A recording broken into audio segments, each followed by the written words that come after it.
মোস্তাফিজকে officially বাদ দিল কলকাতা। তীব্র প্রতিক্রিয়া।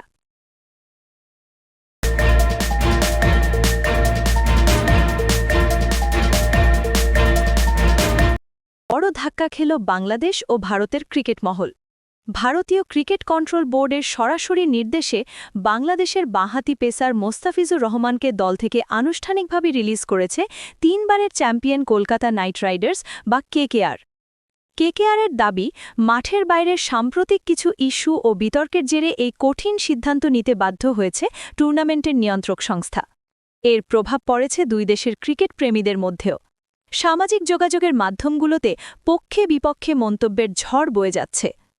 শনিবার কেকেআর এক আনুষ্ঠানিক বিবৃতিতে জানিয়েছে, আইপিএলের নিয়ন্ত্রক সংস্থা হিসেবে বিসিসিআই আমাদের মোস্তাফিজুর রহমানকে স্কোয়াড থেকে ছেড়ে দেওয়ার নির্দেশনা দিয়েছে। যথাযথ প্রক্রিয়া এবং আলোচনার মাধ্যমেই এই রিলিজ প্রক্রিয়া সম্পন্ন করা হয়েছে। বিসিসিআই আমাদের বদল খেলোয়াড় নেওয়ার অনুমতি দিয়েছে, যার বিস্তারিত পরে জানানো হবে। এই বিষয়ে এই প্রতিবেদন লেখা পর্যন্ত বাংলাদেশ ক্রিকেট বোর্ড বিসিবির কোনো আনুষ্ঠানিক মন্তব্য পাওয়া যায়নি। এর আগে বিসিসিআই সচিব দেবজিৎ সাইকিয়া ভারতীয় সংবাদমাধ্যম ইন্ডিয়া টুডেকে দেওয়া এক একান্ত সাক্ষাৎকারে বলেন, চারপাশে ঘটে যাওয়া সাম্প্রতিক ঘটনাবলীর প্রেক্ষিপটে আমরা কেকেআরকে এই নির্দেশনা দিয়েছি। ফ্র্যাঞ্চাইজিটি চাইলে অন্য কোনো খেলোয়াড়কে তার বদলে দলে নিতে পারবে। 2025 সালের ডিসেম্বরে অনুষ্ঠিত নিলামে 9,20 লক্ষ রুপিতে মোস্তাফিজকে কিনেছিল কেকেআর। তবে তাকে দলে নেওয়ার পর থেকেই ভারতের রাজনৈতিক ও ধর্মীয় বিভিন্ন মহলের বিরোধিতার মুখে পড়ে ফ্র্যাঞ্চাইজিটি। বিশেষ করে বাংলাদেশের সংখ্যালঘু হিন্দু সম্প্রদায়ের ওপর সাম্প্রতিক সহিংসতার খবর সামনে আসার পর এই বিতর্ক তীব্রতর হয়। ভারতের ক্ষমতাসীন দল বিজেপির নেতা কৌস্তব বাগচি সহ বিভিন্ন রাজনৈতিক ব্যক্তিত্ব কলকাতায় বাংলাদেশি ক্রিকেটারের খেলার বিরোধিতা করেন। কেউ কেউ ধর্মীয় নেতা আইপিএল বয়কট, হামলার প্রত্যক্ষ ও পরোক্ষ হুমকি দিতে শুরু করেন। এমনকি কেকেআরের সহ-স্বত্বাধিকারী শাহরুখ খানকেও এই ইস্যুতে সমালোচনার শিকার হতে হয়। বিসিসিআইয়ের দাবি, পরিস্থিতি পর্যবেক্ষণ করলেও শেষ পর্যন্ত টুর্নামেন্ট শুরুর আগে কোনো অপ্রীতিকর পরিস্থিতি এড়াতে প্রতিরোধকমূলক ব্যবস্থা হিসেবে মোস্তাফিজকে সরিয়ে দেওয়ার সিদ্ধান্ত নিয়েছে তারা। ক্রিকেটের বিচারে এটি কেকেআরের জন্য বড় ক্ষতি।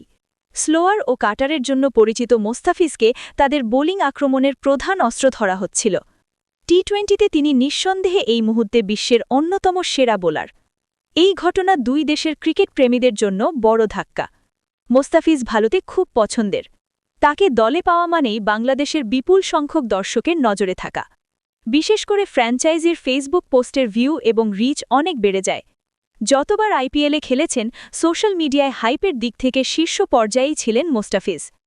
এবারের নিলামে সেই হাইপ বোঝা যাচ্ছিল যখন তাকে পেতে আসরে নেমেছিল 3 ফ্র্যাঞ্চাইজি, যার ফলাফল রেকর্ড দামে তাকে কিনে নিতে বাধ্য হয় কলকাতা। কিন্তু দুই দেশের রাজনৈতিক সম্পর্কের প্রভাব এবার সরাসরি ক্রিকেটে পড়ল। এদিকে আজকের এই ঘটনায় দুই দেশের ক্রিকেট মহলে তীব্র আলোচনা-সমালোচনা চলছে। অনেকে বলছেন, দুই দেশের বর্তমান সম্পর্কের কারণেই এমনটা ঘটেছে। এতে সমর্থকদের মধ্যে বিভক্তি চরম আকার ধারণ করবে এবং ক্রিকেটকে আরও ক্ষতিগ্রস্ত করবে বলে অনেকে শঙ্কা প্রকাশ করছেন। আবার অনেকে সরাসরি অবস্থান নিচ্ছেন পক্ষে বিপক্ষে। বাংলাদেশের কেউ কেউ আইপিএল বয়কটের ডাক দিচ্ছেন, আবার ভারতের অনেকে মোস্তাফিজকে বাদ দেওয়ায় উল্লাস প্রকাশ করছেন।